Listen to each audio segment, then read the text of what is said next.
On करेंगे और with the help of this question we will try कि हम अपने कॉन्सेप्ट्स को और बेहतर करें। और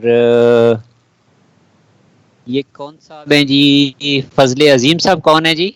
हु इज फजले अजीम?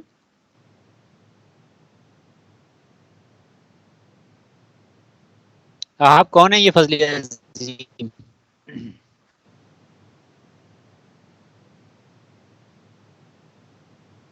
जी Fazle Azeem, are you there? अच्छा जी।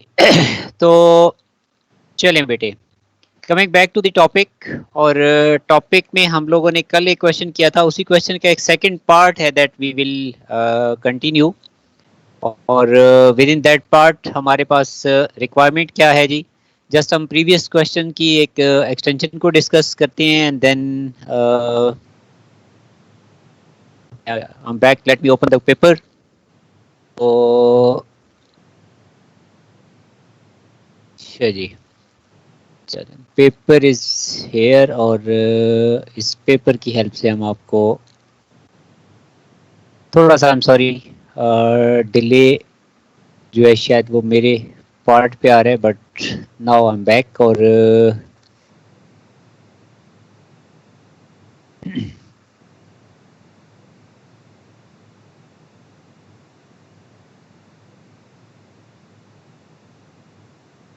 जी सॉरी फॉर दिस डिले, ये डिले मेरा थोड़ा सा सिस्टम जो है वो शायद नाराज हो रहा है, लेकिन चले, नाउ सिस्टम जो है मेरा रिज्यूम हो गया हुआ है।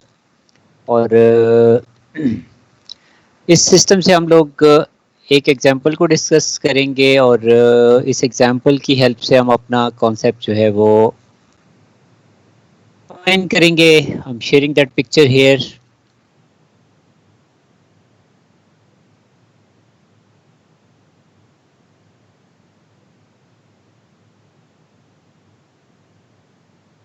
चल भाई, जी आ गया जी। आप जस्ट कंफर्म कर दीजिएगा, आपसे मेरा व्हाइट बोर्ड शेयर हो रहा है? Yes sir. जी प्लीज, आप सबसे अगर मेरी स्क्रीन शेयर हो गई हुई है तो रीड दिस क्वेश्चन केयरफुली है एवरीवन जी। A pointer is a variable that stores the address of a variable of a particular type. Consider the ठीक है, pseudocode on page 3. चले। अब इसमें इनफैक्ट वो मैं आगे उसके लिए चला जाऊंगा, वो भी हम उसको देख लेते हैं।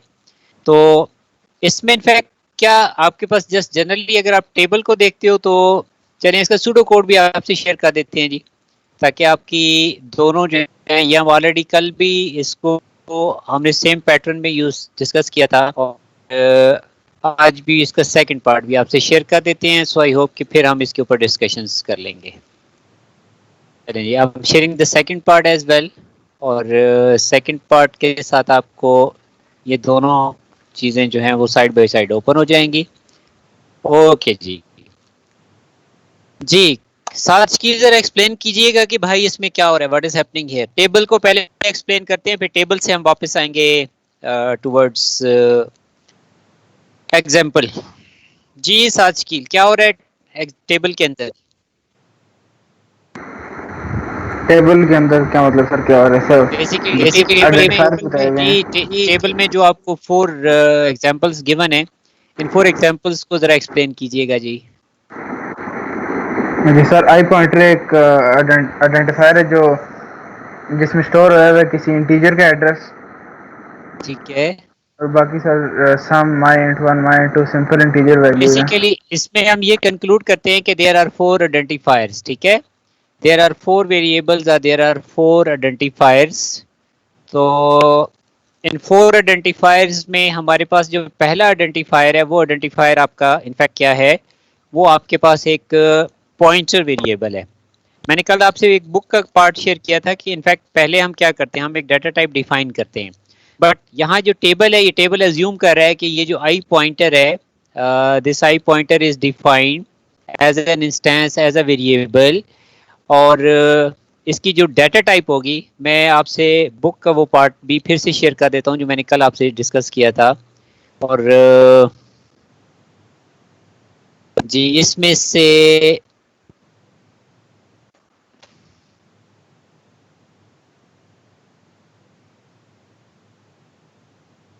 क्या मुसीबत है यार। अच्छा चले जी, एनी हाउ, तो इसका मतलब ये है कि इसको कंक्लूड करते हैं कि आपके पास आई पॉइंटर जो है, आपका आई पॉइंटर इटसेल्फ एक क्या है, आपका आई पॉइंटर एक वेरिएबल है, ठीक है। और ये जो वेरिएबल है ये इनफैक्ट इसकी डाटा टाइप, इस वेरिएबल की जो डाटा टाइप होगी that itself will be a word, क्या होगा जी, that itself will be a pointer. और ये पॉइंट करेगा, इसके लिए हमने रिस्ट्रिक्शन लगा दी है कि this can only point to the, क्या हो सकता है, address of some existing integer, ठीक है जी। तो फॉर एग्जांपल अगर हम यहाँ पे इसको with help of example discuss करना चाहें कि जी we got one variable sum. अब जो सम है, सम is stored in a memory और सम का एड्रेस जो है वो 700 है। तो इंट पॉइंटर जो है एज अ वेरिएबल क्या करता है, int pointer itself is a variable, is an identifier that can hold only address of some other integer, ठीक है। तो int pointer can only hold, अब इसमें 700 इसका एड्रेस है और फॉर एग्जांपल इसकी कंटेंट वैल्यू क्या है, 30 है। तो int pointer can hold, क्या होल्ड कर सकता है, ओनली 700, ठीक हो गया। फॉर एग्जांपल मेरे पास सेकंड वेरिएबल है my int 1। अब my int 1 के लिए नेचुरली हमारे पास इसका एड्रेस भी होगा और इसका my int 1 का एड्रेस पोज क्या है जी, एड्रेस है 500 और इसमें जो कंटेंट वैल्यू पड़ी हुई है that is a 20। It mean कि this int pointer can hold address 500 और इसका, इसमें किसी भी ये वेरिएबल का एड्रेस जो है वो क्या कर सकता है, ये होल्ड कर सकता है, ठीक है। सो सेम इज देयर कि आपका जो my int 2 है, तो my int 2, my int 1 और सम, ये सिंपल तीन क्या हैं, ये बिल्ट इन डाटा टाइप्स के वेरिएबल्स हैं। बट आई पॉइंटर जो है ये एक इंस्टेंस है, एक वेरिएबल है जिसकी डाटा टाइप इटसेल्फ एक पॉइंटर है and that is responsible two point. आपने देखा कि इसके साथ यहाँ पे कैरेट साइन स्टार्ट पे लगा हुआ है। तो मैंने कल आपको डिफरेंसेस बताए थे कि जब कैरेट साइन स्टार्ट पे होता है तो क्या डिफरेंस है और जब caret sign at the end होता है तो फिर क्या डिफरेंस होता है। तो caret sign at the start का मतलब ये है कि आप एक चीज को एक पॉइंटर टाइप का एक आइडेंटिफायर बना रहे हो जो कि पर्टिकुलर डाटा टाइप के एड्रेस को क्या करेगा, होल्ड करेगा, ठीक हो गया। इसमें एक रीजन है कि जी हम क्यों स्पेसिफाई करते हैं कि पॉइंटर सिर्फ स्पेसिफिक टाइप के वेरिएबल का एड्रेस होल्ड करेगा, क्योंकि आप लोगों ने लास्ट टाइम पे पढ़ा था कि जो डिफरेंट डाटा टाइप्स हैं उनके लिए जो नंबर ऑफ बाइट्स रिजर्व्ड होती हैं वो वेरी करती हैं। तो इस वजह से उसकी जो एड्रेसिंग मैकेनिज्म का कंट्रोल है वो भी हमें उसी हिसाब से जो है वो मैनेज करना होता है। इसलिए हम बाउंड हैं कि किसी भी आइडेंटिफायर को जब पॉइंटर टाइप का हम उसको डिक्लेयर करते हैं तो उसके साथ हम उस वेरिएबल का डाटा टाइप जरूर स्पेसिफाई करते हैं जिसका उसने एड्रेस होल्ड करना होता है। अच्छा जी, अब मुझे ये बताइए कि आपके पास ये जो नीचे टेबल में एक्सप्लेनेशन गिवन है, इस एक्सप्लेनेशन को कौन एक्सप्लेन कर सकता है जी, भट्टी। हम इस एक्सप्लेनेशन में क्या कर रहे हैं, ये जो नीचे सम इक्वल टू, सम को असाइन किया हुआ है आपने 91, ठीक है। फिर आई पॉइंटर एट द रेट क्या दिया हुआ है जी, एट द रेट सम दिया हुआ है। कौन एक्सप्लेन करेगा जी, शाबाश, कौन वॉलंटियर है जी, शाबाश। सम इक्वल टू 1, इसमें कोई पॉइंटर का कंसर्न है? सब लोग इधर हैं जी, कौन कौन इधर है जी, पॉइंटर का कोई कंसर्न नहीं है, ठीक है। ये सिंपल एक वेरिएबल है जिसको 91 असाइन किया हुआ है। I pointer at the rate, at the rate, at the rate sum, इसका क्या कॉन्सेप्ट है जी, I pointer at the rate sum जी, जी शाबाश। I pointer at the rate sum, क्या कॉन्सेप्ट है भाई, साथ बोलो, साथ की जी। सर आई आप बोल, पॉइंट सम का एड्रेस असाइन कर दिया गया है। क्यों हम असाइन कर रहे हैं, क्यों असाइन कर रहे हैं? अगर मैं आपसे कहूं कि जी लॉजिक बताएं क्यों असाइन आप कर रहे हैं, तो आप क्या क्या जस्टिफिकेशन दोगे भाई? आप कहोगे कि आपका आई पॉइंटर बेसिकली एक वेरिएबल है, एक इंस्टेंस है पॉइंटर टाइप का, and that can point to an integer. Sum जो है वो सम एक इंटीजर है, इसलिए हम at the rate the sign जब यूज करते हैं, इसका मतलब ये है कि हम एट द रेट के साइन को किस पर्पज के लिए यूज करते हैं जी, at the rate sign use होता है कि आप इसका एड्रेस असाइन कर रहे हो। क्या असाइन कर रहे हो आप, इसका एड्रेस असाइन कर रहे हो। अभी मैंने अज्यूम किया था कि sum is a variable stored in a memory, और फॉर एग्जांपल अगर सम का एड्रेस 700 है तो आपका आई पॉइंटर जो वेरिएबल होगा, this I pointer variable is capable to hold, हम इसके कंटेंट्स क्या रखेंगे, क्योंकि इसमें हमने रिस्ट्रिक्शन लगाई हुई है कि this I pointer will hold only, ये क्या कैरी करेगा, this can carry address of sum, क्या हो जाएगा, ये जो कंटेंट्स होंगे इटसेल्फ, ये कंटेंट्स क्या हैं जी, ये कंटेंट्स आपके लिए एक एड्रेस है। ठीक हो गया जी। Who can explain the second point, my int equal to I pointer caret, जी शाबाश, अदर देन आहब और साद शकील, कौन सा बच्चा इसको एक्सप्लेन करेगा जी, मोइज खालिद सती साहब जी, मोइज साहब, मोहित साहब अगर रिस्पॉन्ड नहीं करेंगे तो फिर क्लास पार्टिसिपेट करने का कोई फायदा नहीं है, अगर आपके आउटकम नहीं है इसके अंदर क्लास के अंदर। जी शाबाश, हम ये अज्यूम करेंगे कि आप जस्ट क्लास को अटेंड करके आप चले गए हुए हैं, जो बच्चा नहीं रिस्पॉन्ड करेगा वो उसको हम एब्सेंट मार्क करेंगे। जी शाबाश, अब्दुल मोइज खालिद सती साहब, आपसे क्वेश्चन किया जा रहा है, प्लीज रिस्पॉन्ड कीजिए। बताओ भाई हुज़ैफा क्यानी,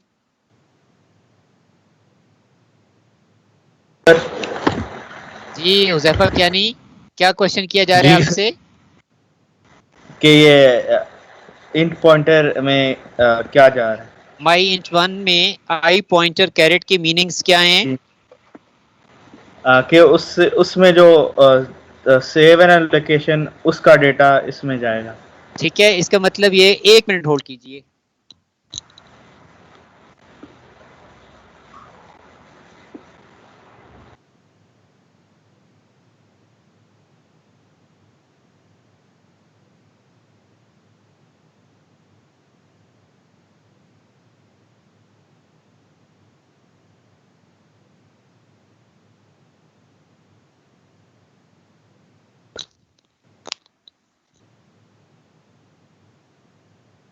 जी सॉरी फॉर दिस इंटरप्ट जी। तो I pointer caret mean I pointer के कंटेंट्स, आई पॉइंटर के कंटेंट इटसेल्फ एक एड्रेस है, दैट एड्रेस इज 700, ठीक है, and value at that address, इसका मतलब ये है कि आपके पास value at that address for example क्या पड़ी हुई है जी, 50 पड़ी हुई है। So this 50 will be placed in a variable called my int one.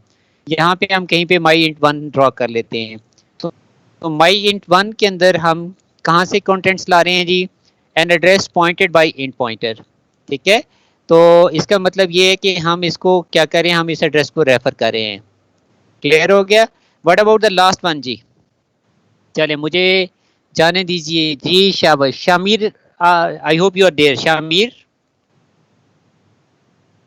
Ji sir. Contents of I pointer चाहिए। Contents of I pointer is 4402। I pointer caret, I pointer is referring location 4402। आप move करोगे eight location 4402 के ऊपर, और content value क्या है? Content value is 33, so you will place 33 here. Third part है at the rate my int one. आप move करोगे माई इंट वन के ऊपर, my int one at the rate का क्या पर्पस बताया हुआ है जी Shamir? At the rate the symbol किस पर्पस के लिए यूज होता है शामिर साहब? सर एड्रेस, आपके एड्रेस को इंडिकेट करता है। किसके एड्रेस को हाईलाइट कर रहा है? माई इंट वन के। माई इंट वन का एड्रेस क्या है जी? 3427, ठीक है, 3427। सबसे पहले याद रखिएगा कि ये जो लास्ट पार्ट है इसमें ये सिंबल इंपॉर्टेंट है। ये सिंबल कल मैंने एक्सप्लेन किया था। आपके पास इस सिंबल में और इस सिंबल में क्या डिफरेंस है जी? सर ऊपर वाले में असाइन करते हैं और नीचे वाले में कंपैरिजन। नीचे वाले में कंपेयर करते हैं जी। माई इन टू के कंटेंट्स लेते हैं जी। माई इन टू के कंटेंट्स क्या हैं आपके पास? They are 33। अब 33 is compared with I pointer caret. I pointer caret again मैं रेफर करूंगा एड्रेस को। Address 4402 is diverting me towards the location, और वहां पे जो कंटेंट स्टोर्ड हैं they are 33. So 33 is compared with 33. What will be the outcome? ठीक है, क्या आउटकम होगी? 33 इक्वल टू 33 क्या होगा भाई? ट्रू होगा सर। ट्रू हो जाएगा। 33 equal to 33 is word is true आ जाएगा, ठीक है। moving on to the next part ji. So next part में we have another question और इस question के अंदर we need to know about ठीक है जी. इसमें next part में हम लोग चलें जी. ठीक है और आई होप कि next part is readable for everyone. मैं ये ऊपर से एक पार्ट रिमूव कर देता हूँ ताकि ये पढ़ा जा सके जी. आई होप कि ये जो मैंने अभी पेस्ट किया ये पार्ट रीडेबल है. गौर से पढ़िए जी सब लोग, इसके आंसर्स ढूंढिए. मैं मीनवाइल आपके लिए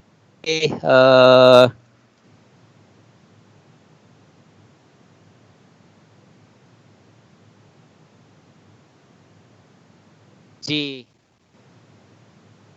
शाबाश.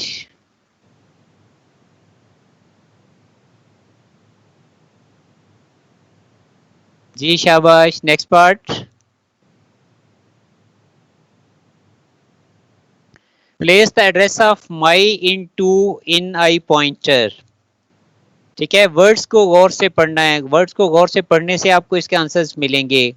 इसका मतलब ये है कि आपने आई पॉइंटर को समथिंग असाइन करना है. आई पॉइंटर को असाइन करने के लिए आई पॉइंटर इक्वल टू, बल्कि सॉरी इसको असाइन करेंगे. किसका एड्रेस देना है? Address of my into at the rate of word my int क्या आ जाएगा? माई इनटू आ जाएगा जी. Any confusion, any problem? I pointer को आप क्या असाइन कर रहे हो? एड्रेस ऑफ माई इंट क्या असाइन कर रहे हो? माई इंट 2 असाइन कर रहे हो. ठीक है. भट्टी सेकंड पार्ट में क्या होगा? Assign the value 33 two variable my int 1. ठीक है जी. सो एरो आगे 33 जी. इसमें सिंपल सा काम है, सिंपल असाइनमेंट है. इसमें पॉइंटर का कोई कंसर्न नहीं है जी. माई इंट 1 को आप असाइन करोगे 33. लास्ट पे देखें क्या कह रहे हैं जी. कॉपी द वैल्यू इन, आपकी माई इन 2 में जो वैल्यू है वो आपने आई पॉइंटर के एड्रेस को असाइन करनी है. इसका मतलब ये है कि आपके राइट साइड पे जो आएगा वो आएगा माई इन 2. आप वैल्यू कहाँ से ले रहे हैं? आप वैल्यू माई इन 2 से ले रहे हैं और किसको असाइन कर रहे हैं? अभी हम यहाँ पे बार बार रेफर कर रहे हैं. ये देखें, जब भी आपने उस लोकेशन को रेफर करना है जहाँ पे जो पॉइंटर हमारा पॉइंट कर रहा है, तो उसके लिए हमें सिंपल सा क्या लिखना होगा? आई पॉइंटर, और आखिर में हम क्या यूज़ कर लेते हैं? आई पॉइंटर के साथ हम कैरेट यूज़ कर लेते हैं. आई पॉइंटर के साथ क्या यूज़ कर लेते हैं जी? आई पॉइंटर के साथ कैरेट यूज़ कर लेते हैं. सो आई होप कि this concept is clear to all of you. ठीक है, मैं एट लास्ट इस टॉपिक को कंक्लूड कर दूंगा और इस कंक्लूजन के अंदर मैं आपसे जस्ट पॉइंटर्स की जो मैंने ये कल भी आपसे शेयर किया था, अगेन मैं आपसे शेयर कर रहा हूँ. I am concluding here. आपके क्वेश्चन में मैंने अभी आपको क्लियरली स्पेसिफाई किया कि आपका जो वो है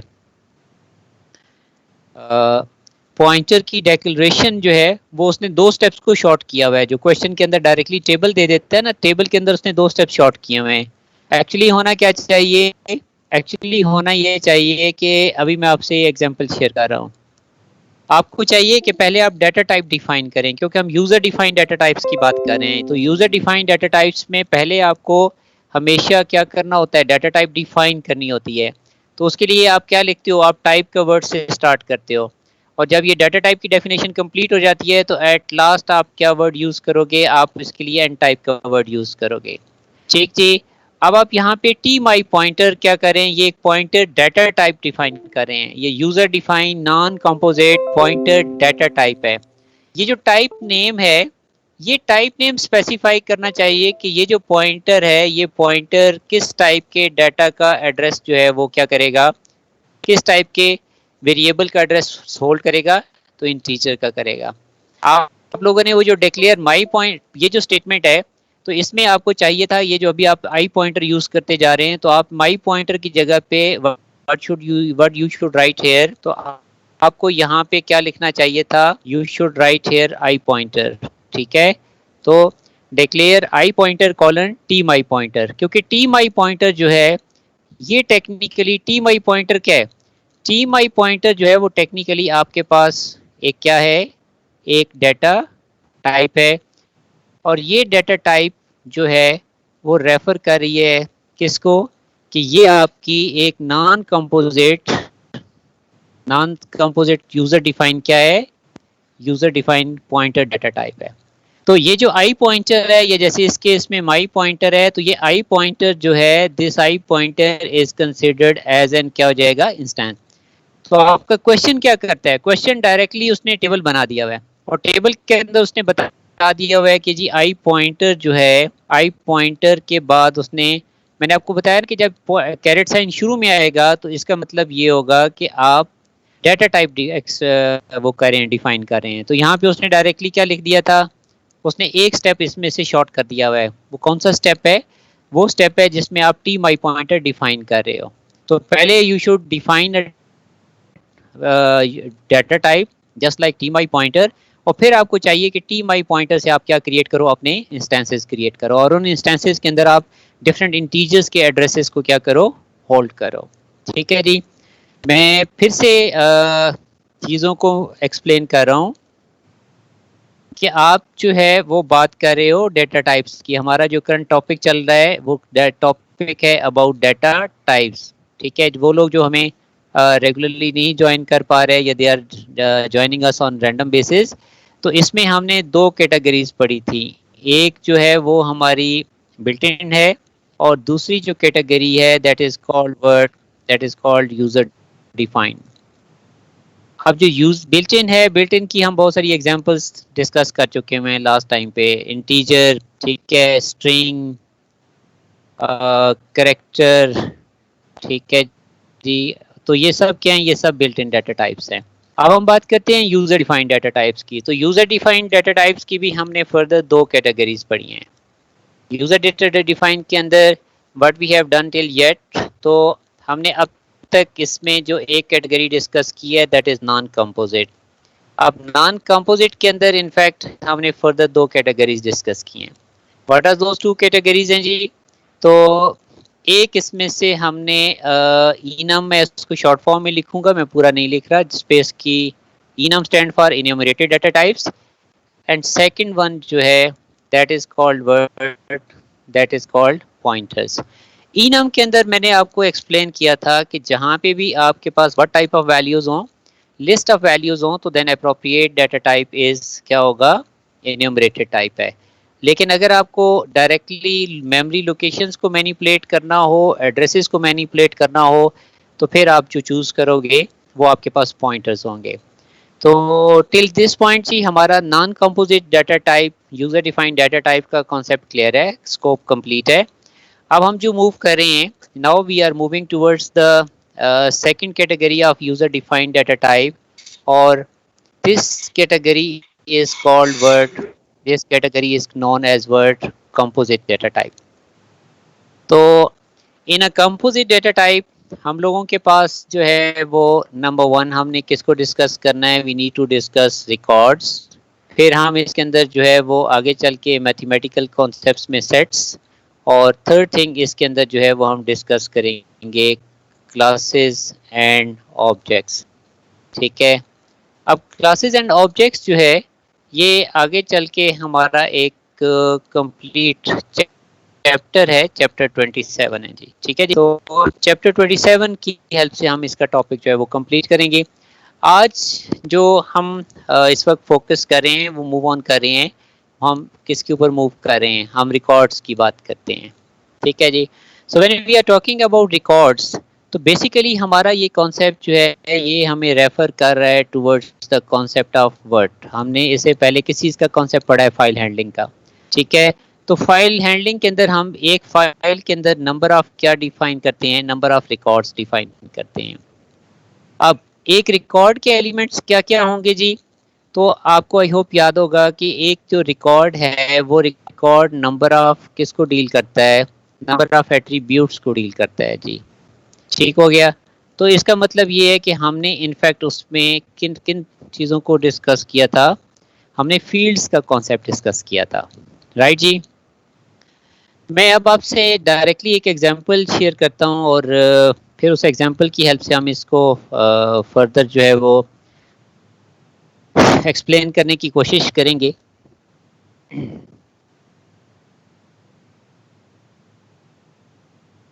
अच्छा जी, मेरे पास सैंपल रिकॉर्ड की जो है वो एग्जांपल मौजूद है और इसकी हेल्प से आपको एक्सप्लेन करते हैं कि एक्चुअली आप करना क्या चाहते हैं।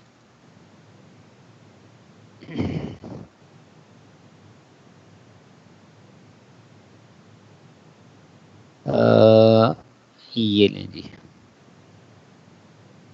तो ये देखिए जी, हमने फर्स्ट ऑफ ऑल हमारे पास याद रखिए कि यूजर डिफाइंड टाइप जो डाटा टाइप होगा उसमें हमारे दो टास्क होंगे। बिल्ट इन टाइप के साथ मैं इसके साथ यहाँ पे ऐड कर देता हूँ। जितने भी हमारी यूजर डिफाइंड टाइप्स होंगी तो हमने क्या करना होगा जी, यूजर डिफाइंड टाइप्स के अंदर हमारी जो रिक्वायरमेंट है वो क्या करना होगा जी। फर्स्ट ऑफ ऑल हमें डाटा टाइप भी खुद डिफाइन करना होगा और नंबर 2 हमने उसके इंस्टेंसेस भी अपनी प्रॉब्लम सॉल्विंग के लिए खुद क्रिएट करने होंगे। ठीक है, तो हमें ये दोनों काम करने पड़ते हैं, जबकि आपके बिल्ट इन के अंदर हमें डाटा टाइप को डिफाइन नहीं करना होता था, जस्ट हम उसके क्या क्रिएट करते थे, हम इंस्टेंसेस क्रिएट करते थे। अब यहाँ कुछ जो हमारे माशाल्लाह से क्रिटिकल माइंड हैं वो ये सोच रहे होंगे कि देखिए हमें एक रिकॉर्ड स्ट्रक्चर को क्या ज़रूरत है, हम क्यों रिकॉर्ड स्ट्रक्चर डिफाइन करना चाहते हैं एज अ डाटा टाइप, और इस रिकॉर्ड स्ट्रक्चर को हम आगे कैसे यूज़ करेंगे इन प्रॉब्लम सॉल्विंग जी। ठीक है, तो बेटे इसमें देखिए आपके पास इस वक्त अल्हम्दुलिल्लाह हमारे पास इस वक्त क्लास के अंदर कितने लोग हैं जी, 3 + 3 6 + 2 8। ईमान ज़ुबैर भी इधर ही हैं। चलें, अब 8 लोग हैं आप, और 8 लोग आप प्रॉब्लम सॉल्विंग करना चाह रहे हैं, तो आप 8 डिफरेंट ऑर्गेनाइजेशन के प्रॉब्लम सॉल्व करना चाह रहे हैं। इवन अगर आप 8 लोगों को मैं 8 डिफरेंट बैंक्स के अंदर भेज दूं और मैं कहूं कि जी वहां पे आप कस्टमर्स की रिकॉर्ड मैनिपुलेशंस करें या एम्प्लॉयज़ की रिकॉर्ड मैनिपुलेशंस करें, तो जो 8 डिफरेंट बैंक्स होंगे उनके अंदर हर बैंक की जो पॉलिसी है वो क्या होगी, वो डिफरेंट होगी। ठीक है, क्यों डिफरेंट होगी, क्योंकि आपकी जो ऑर्गेनाइजेशनल पॉलिसीज होती हैं वो from one organization to another organization जो हैं वो हमेशा क्या करती हैं, वो वेरी करती हैं। ठीक है जी, तो हो सकता है कि एक ऑर्गेनाइजेशन कस्टमर की 10 फील्ड्स मेंटेन कर रही हो, एक ऑर्गेनाइजेशन जो है वो 12 फील्ड्स मेंटेन कर रही हो, एक ऑर्गेनाइजेशन या बैंक जो है वो 15 फील्ड्स मेंटेन कर रहा हो। इसका मतलब ये है कि आपको एज अ डेवलपर ये फ्लेक्सिबिलिटी दी जानी चाहिए कि you should be able to define your own structure of a record. ठीक है, और बाद में उस स्ट्रक्चर के आप इंस्टेंसेस बना के, वेरिएबल्स बना के उसमें आप अपनी फील्ड्स, अपनी वैल्यूज़ को मैंने क्या करो, इनपुट या आउटपुट कर सको। ठीक है जी, इसका स्टैंडर्ड पैटर्न क्या है, आप स्टार्ट करोगे वर्ड टाइप से और आपकी क्लोजिंग होगी एंड टाइप के साथ। इसके बाद टाइप की इमीडिएटली आप जो भी नेम देना चाहते हो, जैसे हमने इन्यूमरेटेड टाइप के अंदर या पॉइंटर टाइप के अंदर हमने डाटा टाइप को पहले नेम दिया। अभी मैंने ये राइट साइड पे एक्सप्लेन किया हुआ है कि पहले आप डिफाइन कर रहे हो डाटा टाइप। जब आप डाटा टाइप को डिफाइन करोगे तो नेचुरली आपको ड्यूरिंग डेफिनेशन उस डाटा टाइप को क्या करना होगा, you have to name that data type. ठीक है जी, तो यहाँ पे भी in fact we are doing the same job. हम डाटा टाइप डिफाइन करें and we are giving name to this data type. Second हमने ऊपर अभी पढ़ा है, ये यहाँ से विजिबल है कि एक जो रिकॉर्ड का स्ट्रक्चर होगा that will be a collection of different fields. आपके इस स्ट्रक्चर में जो आप करंटली डिस्कस कर रहे हो, इसके अंदर करंटली आपके पास 1 2 3 एंड 4 कितनी फील्ड्स हैं जी, देयर आर 4 फील्ड्स। ठीक है, तो अब इसमें जो कि हम चाहते हैं कि हमारा एक ऐसा कंपोनेंट डिफाइन हो जाए जिसको हम क्या कंसिडर करें, डाटा टाइप, और बाद में इस कंपोनेंट से हम क्या डिक्लेयर करें, अपने इंस्टेंसेस डिक्लेयर करें और उन इंस्टेंसेस की हेल्प से हम रिकॉर्ड्स डाटा की मैनिपुलेशंस करें। तो जी we have declared 1 T employ record. ठीक है, अब अगर टी एम्प्लॉय रिकॉर्ड से मैंने स्ट्रक्चर डिफाइन करने के बाद एक फाइल हैंडलिंग करनी है और उसमें एम्प्लॉयज़ के रिकॉर्ड स्टोर करवाने हैं, इसका मतलब ये है कि आई शुड गो फॉरवर्ड तो मुझे इसके इंस्टेंसेस क्रिएट करने चाहिए because I have done with the first part. मैंने डाटा टाइप क्या किया हुआ है, I have defined the data type. Now I need to declare an instance of that data type. वही स्टैंडर्ड प्रोसीजर है जी जो हमने इससे पहले यूज किया है. अगर हम सूडो कोड में लिखते हैं the first word is declare, फिर इसके बाद आपका इंस्टेंस या वेरिएबल नेम का रूल भी वही होगा, फॉर एग्जांपल एम्प्लॉय, और इसके बाद हम कॉलन का वर्ड यूज करते हैं और फिर हम देते हैं डाटा टाइप का नेम. तो हमारे केस में हमारा जो डाटा टाइप नेम है दैट इज टी एम्प्लॉय. क्या है? T employ record. ठीक जी. तो अब हमारे दोनों काम कंप्लीट हो गए. We have done with the data types, we have done with the instances. ठीक है जी. तो हमारा इंस्टेंस किधर है? हमारा इंस्टेंस यहाँ पे ये एम्प्लॉय इंस्टेंस है. इसका मतलब ये है कि एक एम्प्लॉय की इंफॉर्मेशन कितनी फील्ड्स में हम मैनेज कर सकते हैं? हम 4 फील्ड्स में मैनेज कर सकते हैं. ठीक हो गया जी. फॉर एग्जांपल मुझे क्या करना है, इस एम्प्लॉय का नेम स्टोर करवाना है या इनपुट करवाना है. तो मैं कैसे रेफर करूंगा जी? मेरा इंस्टेंस नेम जो है वो है एम्प्लॉय. ठीक है. सो एम्प्लॉय डॉट मैं क्या करना चाहता हूँ, मैं एम्प्लॉय की सैलरी को असाइन करवाना चाहता हूँ या इनपुट करवाना चाहता हूँ. तो employ dot salary equal to मैंने क्या कर दी जी, सपोज ये जो एम्प्लॉय है he is getting how much, he is getting 35,000. ठीक है. एम्प्लॉय डॉट सैलरी हम क्या असाइन करें? 35,000 ले रहे हैं. अब अगर मैं कहता हूँ कि जी एम्प्लॉय को मैंने उसकी डेट ऑफ जो है वो क्या करनी है, डेट ऑफ एम्प्लॉयड भी बतानी है, तो एम्प्लॉय डॉट क्या करूँगा, डेट असाइन करूँगा. मैंने आपको बताया हुआ है कि जी जो डेट वैल्यूज हैं, फॉर एग्जांपल इस बंदे को मैंने 1 जनवरी 2000 एंड कब हायर किया हुआ है? 20 में हायर किया हुआ है. तो अब इस तरह से आप इसकी तमाम फील्ड्स को क्या करेंगे, आप रेफर करेंगे. आप इसको कब कब रेफर करेंगे जी? तो आप इसमें दो पॉसिबिलिटीज हो सकती हैं. आप इसमें इनपुट भी ले सकते हैं और आप इसके अंदर क्या ले सकते हैं, आउटपुट भी ले सकते हैं. अगर मुझे एम्प्लॉय का फर्स्ट नेम असाइन करना है तो एम्प्लॉय डॉट क्या करूँगा, डॉट फर्स्ट नेम या एम्प्लॉय फर्स्ट नेम जो उसकी एग्जैक्ट फील्ड नेम है. ठीक है. एम्प्लॉय ये ज़रा फील्ड नेम उसने लंबा दिया हुआ है, फर्स्ट नेम और फर्स्ट नेम इक्वल टू मैं सपोज क्या कह देता हूँ, कौन है जी, आहब है. ठीक हो गया. सो आई होप कि यू गॉट द पॉइंट कि आपने एक इंस्टेंस डिक्लेयर करने के बाद एक रिकॉर्ड की फील्ड्स या एलिमेंट्स को आपने कैसे एक्सेस करना है. ठीक है. मैं जस्ट एक स्टेटमेंट और यहाँ लिखने के बाद now I will get back for the question. ठीक है. मैंने यहाँ पे एक इंस्टेंस क्रिएट कर रहा हूँ और मैं लिख रहा हूँ डिक्लेयर. डिक्लेयर के बाद मैंने यहाँ पे लिखा है माई एम्प्लॉय. माई एम्प्लॉय के बाद मैंने यहाँ पे लिखा है 100 और 100 के बाद मैंने यहाँ पे लिखा है टी एम्प्लॉय रिकॉर्ड. ठीक है जी. अब आप में से कोई बच्चा मुझे बता सकता है कि जो मेरी पहली डिक्लेरेशन और जो सेकंड डिक्लेरेशन है इनमें डिफरेंस क्या है? जी भाई, एनीवन, क्या डिफरेंस है इन दो डिक्लेरेशंस के अंदर? देखिए मैंने एक डिक्लेरेशन यहाँ की है और मेरी सेकंड डिक्लेरेशन यहाँ पे है, क्या फर्क है दोनों के अंदर? जी आहब, एक में एक एडेड है और दूसरे में सिर्फ सिंगल वेरिएबल है. जी एग्जैक्टली. यहाँ पे जब आप ट्रीट करोगे तो आप सिंगल रिकॉर्ड क्या कर सकोगे, सिंगल रिकॉर्ड विद 4 फील्ड्स करोगे. यहाँ पे आप जो है वो क्या ले रहे हो, यहाँ पे आपके पास एरे ऑफ क्या आ रहे हैं, एरे ऑफ इंस्टेंसेस आ रहे हैं. टोटल कितने रिकॉर्ड्स होंगे? 7 की टोटल कितने रिकॉर्ड्स होंगे?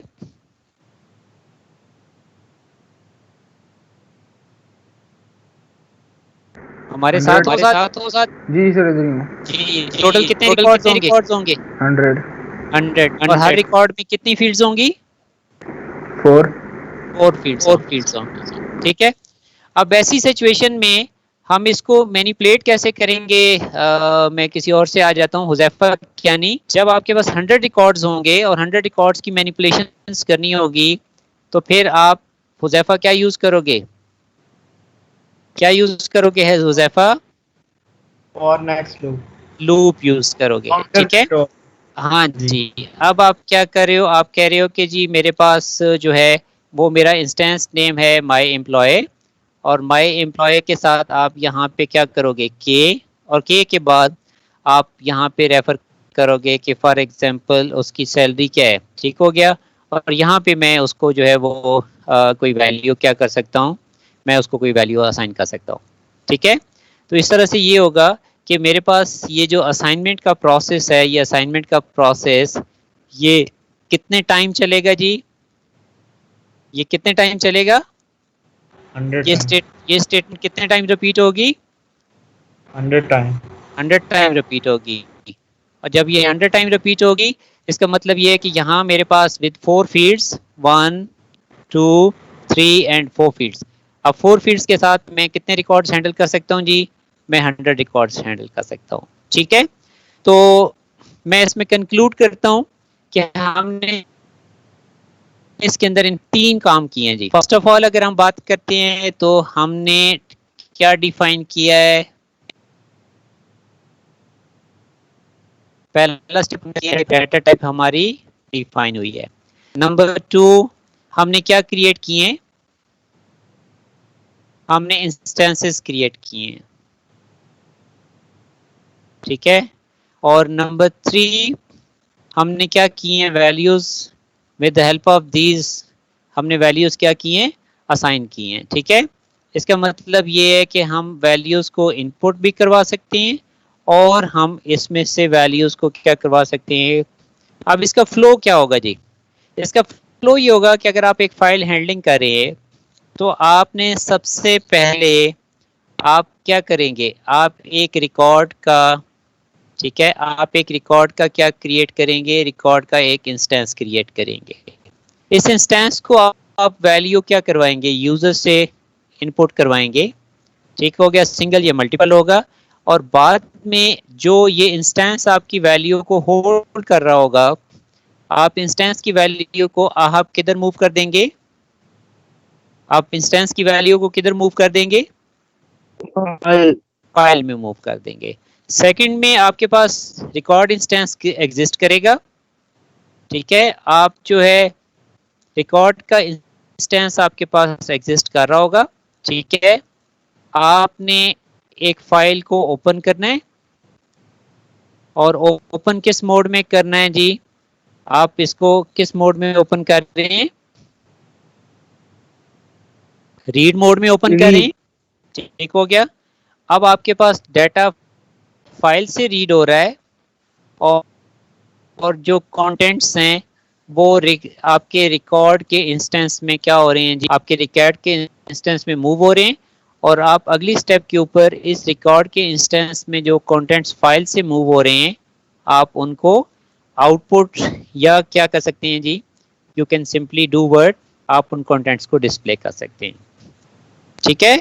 तो आई होप कि आपके पास जो फ्लो ऑफ टॉपिक है वो आपका ठीक बन रहा होगा, ठीक है जी। काजिम साहब आपकी हमें कोई आवाज नहीं आती, उजैफा क्या नहीं, आप सुन रहे हो,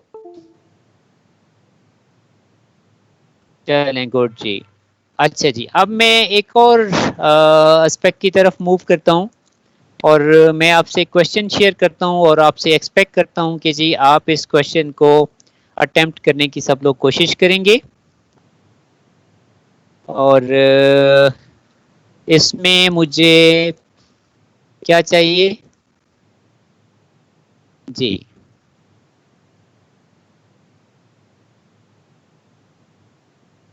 ठीक है, ये लें जी। सब लोग प्लीज इस क्वेश्चन को गौर से देखिएगा, सब लोग इसको अपने एंड पे अटेम्प्ट करें। मैं आप लोगों से इसकी जो आपके सॉल्यूशंस हैं उसका मैं आपसे फीडबैक लेता हूं जी।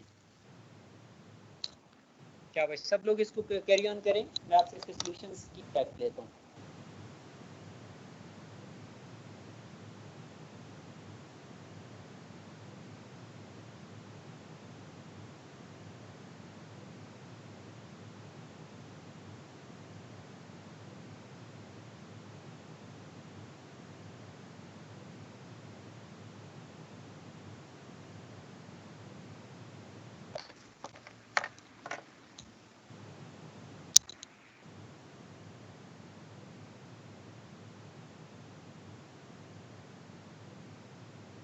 जल्दी भट्टी तैयार हो जाए, शाबाश। हाँ जी भट्टी साहब Yes, sir. बताइए जी, इसमें जो आपकी डेफिनेशन है कंपोजिट रिकॉर्ड स्ट्रक्चर, तो आपकी डेफिनेशन में डाटा टाइप का नेम क्या है जी?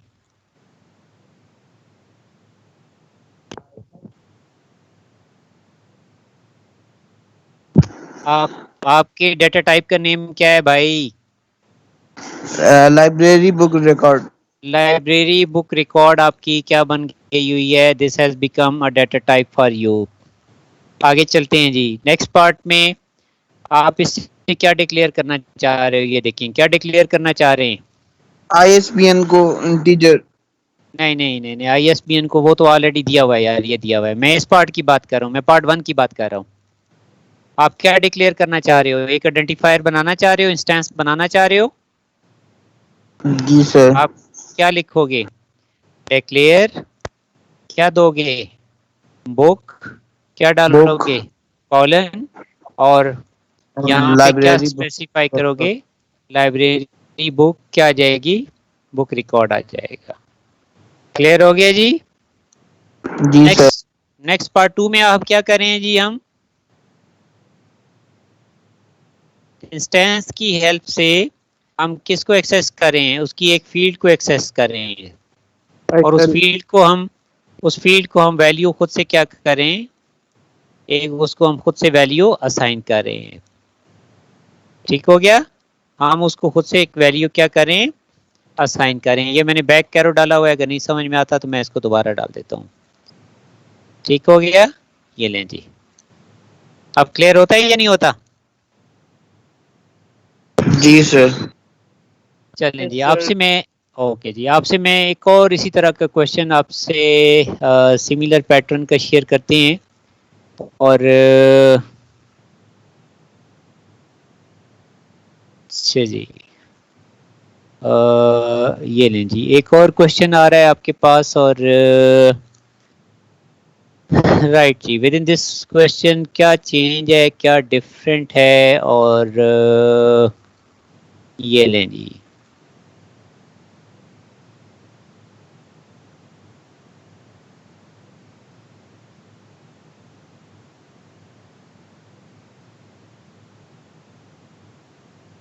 जी बताइए जी, ये लें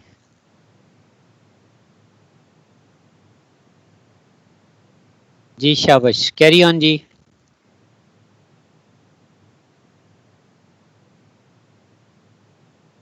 क्या डिमांड की गई है, क्या रिक्वायरमेंट है, क्या सिमिलैरिटीज हैं, क्या डिफरेंसेस हैं?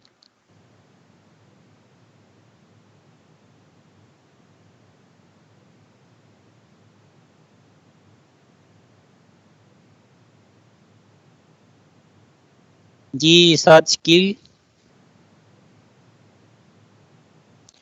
जो हमने यूजर डिफाइंड टाइप बनाई है, उसका डाटा टाइप नेम क्या है?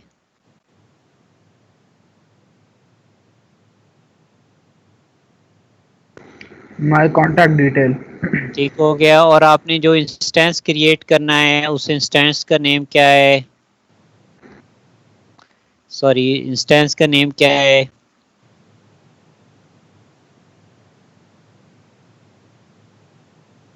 क्या नेम है इंस्टेंस का? ठीक है,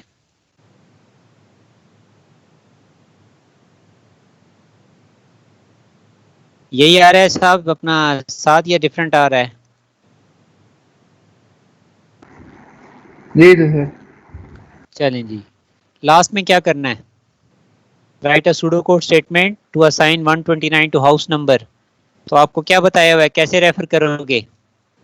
पहले आप किसका नाम लिखोगे? आप पहले लिखोगे डॉट इंस्टेंस का नाम, फिर आप लिखोगे फील्ड का नाम, और एट लास्ट आप क्या दे दोगे? आप वैल्यू दे दोगे। वो वसी किधर गया? वसी आना शुरू हुआ था फिर गायब हो गया यार। जी खबर नहीं है उसकी. हो गया क्लियर जी? हाँ जी, सब लोगों को क्लियर हो गया? Yes sir. अच्छा जी, Yes, sir. चलें जी, एक और मेरे पास एक ये एग्जांपल है। ये एग्जांपल थोड़ी सी डिफरेंट है, क्योंकि इससे पहले हमने जितनी भी रिकॉर्ड की एग्जांपल डिस्कस किए हैं वो सारी एग्जांपल्स जो हैं वो आपकी ये लें जी, वो सारी की सारी एग्जांपल्स जो थी वो उसमें जितनी फील्ड्स थी वो बिल्ट इन टाइप की थी। बट ये जो एट लास्ट एग्जांपल मैं आपसे डिस्कस कर रहा हूँ, इसकी जो फील्ड्स हैं वो बिल्ट इन टाइप्स की नहीं है, बल्कि ये क्वेश्चन हमने पहले भी इसको और एंगल से किया था, अभी हम और एंगल से करें। और ये देखिए जी, इसमें हमें क्या मिल रहा है। ये रिकॉर्ड स्ट्रक्चर हम डिफाइन करें और इस रिकॉर्ड स्ट्रक्चर के अंदर ये देखिए जी, यार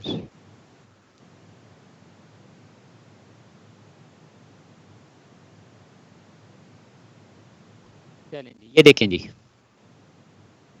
क्या डिफरेंस आ रहा है जी। ये भी एक रिकॉर्ड स्ट्रक्चर है, ये भी user define composite record structure है। इसका नेम है दिस। कितनी फील्ड्स हैं जी? 2-3 फील्ड्स हैं। इंटीजर जो है वो इंटीजर की डाटा टाइप इनफैक्ट क्या है, इंटीजर की डाटा टाइप तो आपके पास बिल्ट इन है, लेकिन ये जो दो आपकी 1 और 2 हैं ये दोनों इटसेल्फ क्या हैं, तो ये आपके पास, आप इससे पहले हम कल की क्लास में पढ़ चुके हुए हैं कि ये आपके पास यूजर डिफाइंड नॉन कंपोजिट, ये यूजर डिफाइंड नॉन कंपोजिट क्या है, हमने इसके लिए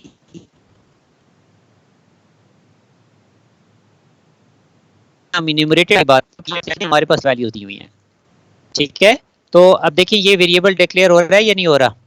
तो ये जो डेट ऑफ बर्थ है, ये डेट ऑफ बर्थ आपके लिए इनफैक्ट क्या क्रिएट हो रहा है, ये आपके लिए एक इंस्टेंस क्रिएट हो रहा है, ठीक है। इसकी जो डाटा टाइप है this date,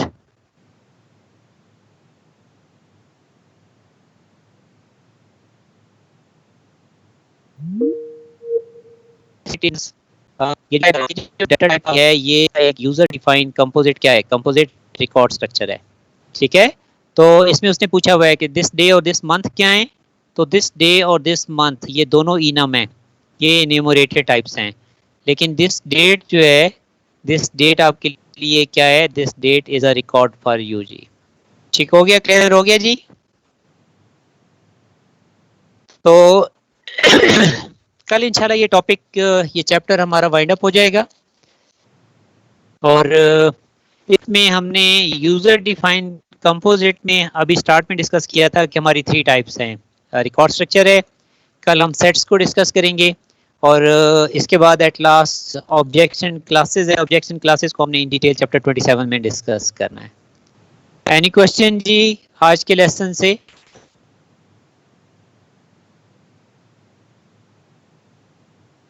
any question please?